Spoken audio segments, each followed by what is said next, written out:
Bismillahirrahmanirrahim. Assalamualaikum warahmatullahi wabarakatuh. Masyarakat muslimin rahimakumullah. Insyaallah pagi ini kita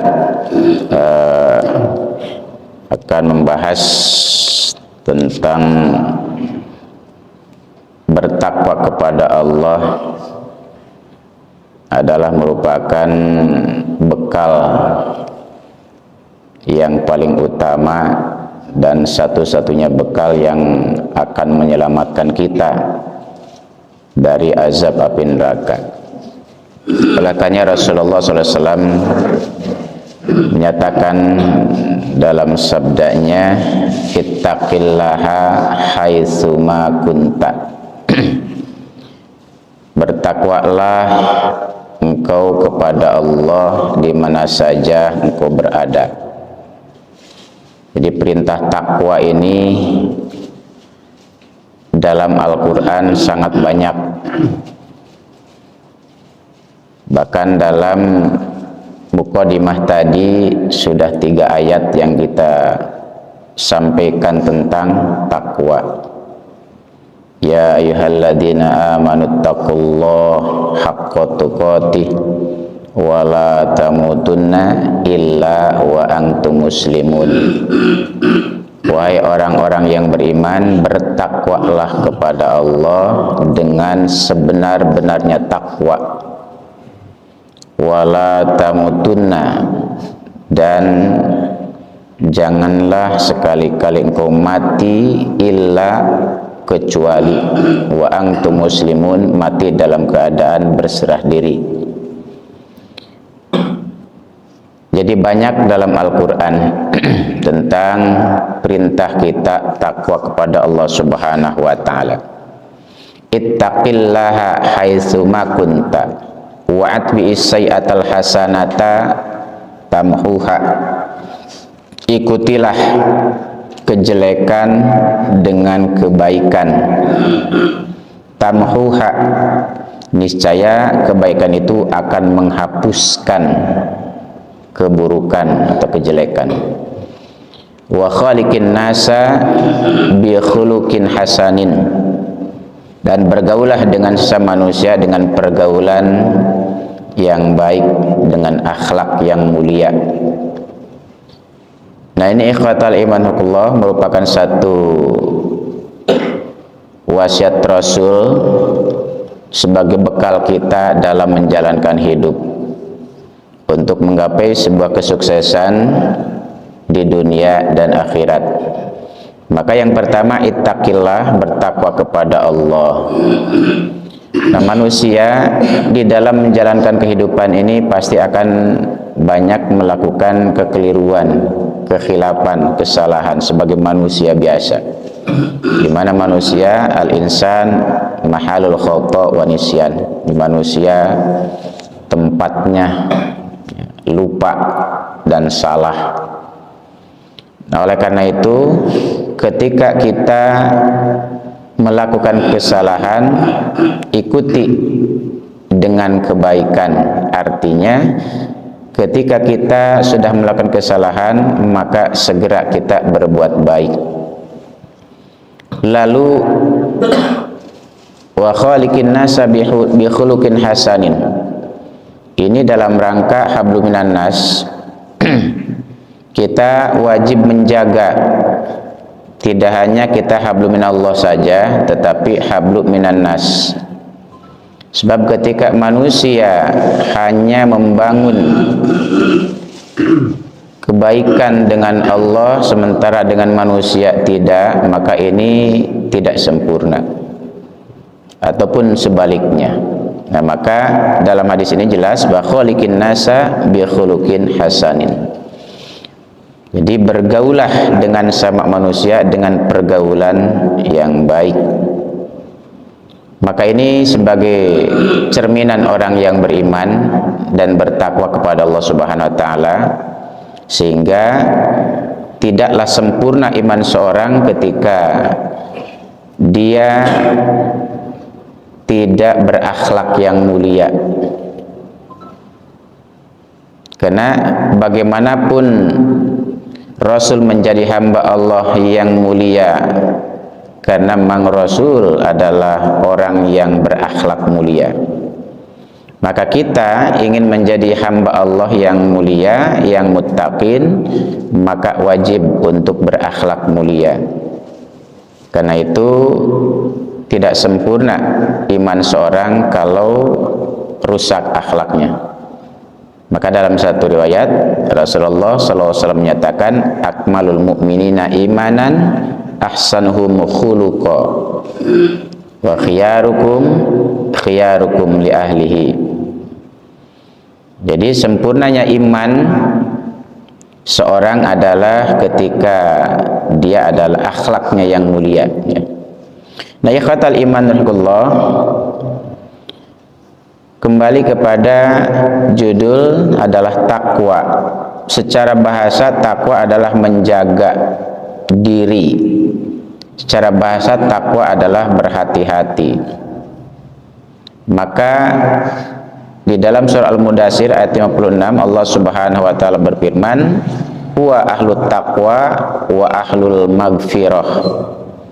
Dialah Rabb yang patut kita bertakwa kepadanya, patut kita takut kepadanya.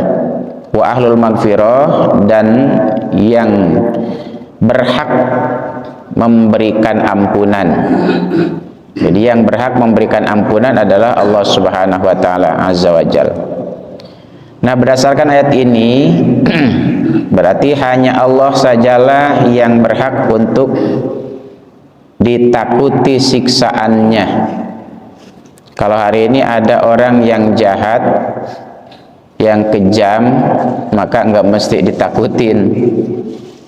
Karena yang harus kita takutin adalah Allah, yang tidak akan ada yang mampu untuk menahan azabnya Allah ketika manusia dilemparkan ke dalam siksaannya. Abdullah bin Mas'ud radhiyallahu anhu berkata, hendaklah Allah wajib ditaati.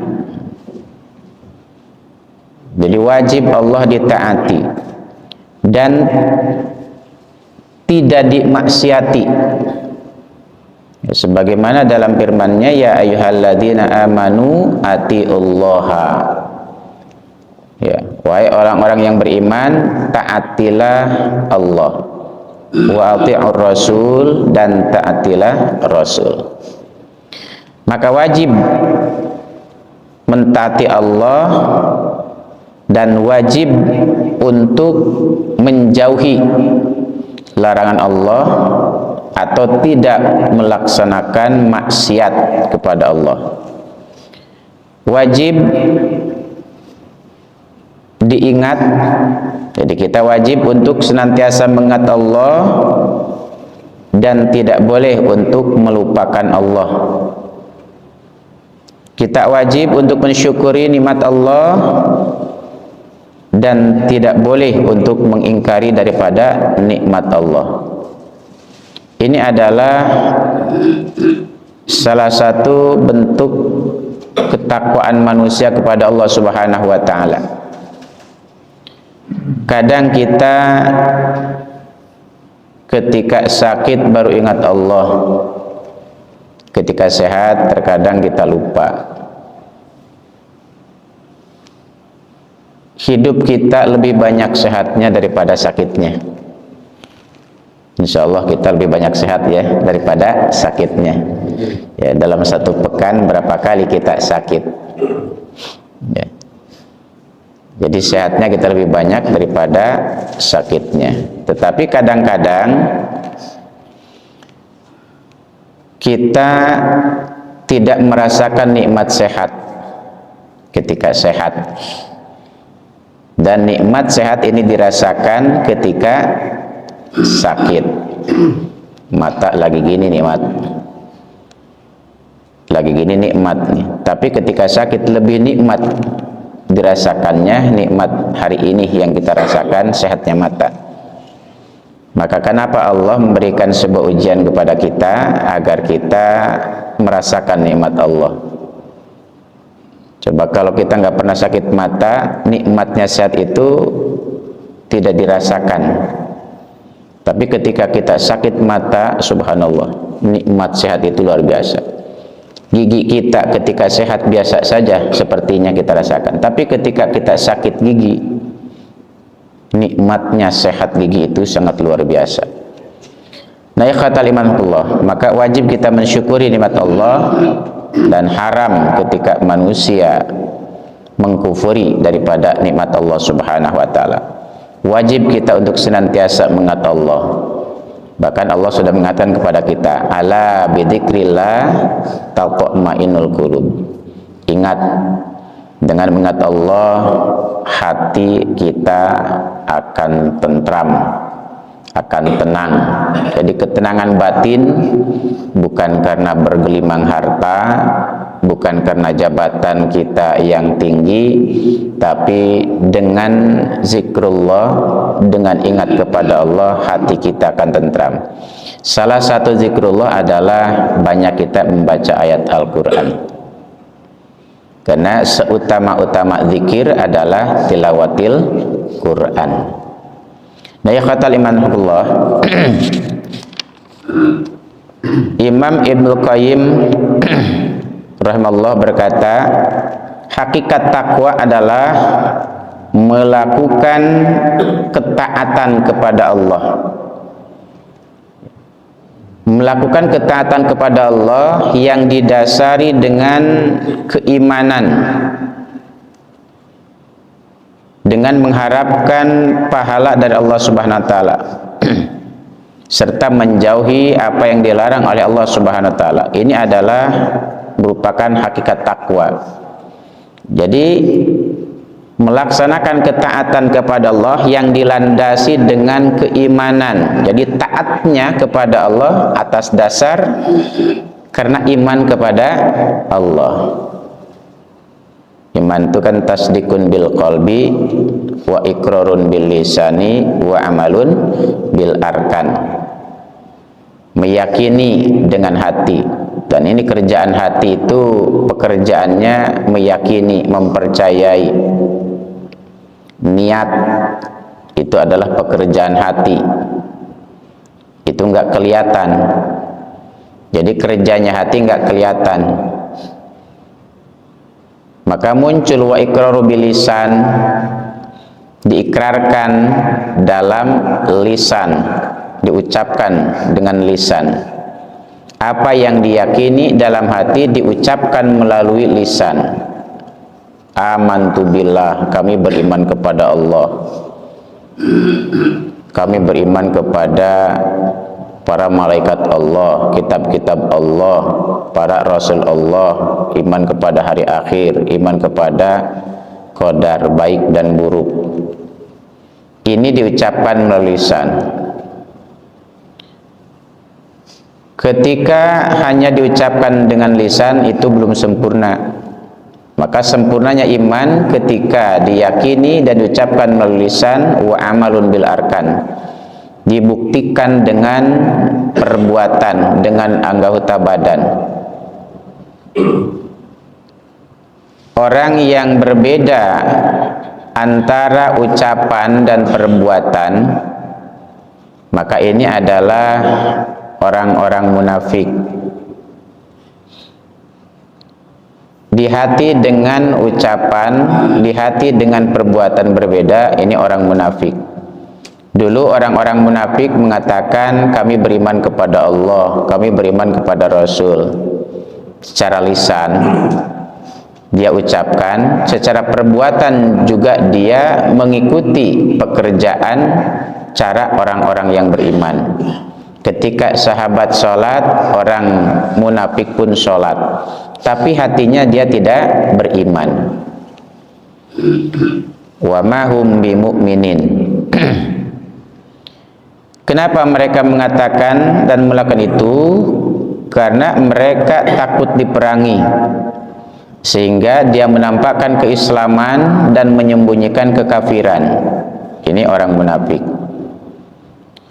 Maka kita sebagai orang yang beriman Dan cerminan orang yang bertakwa tentu selain kita meyakini di dalam hati kita, membenarkan di dalam hati kita, diucapkan melalui lisan kita, maka amalkan dengan anggota badan.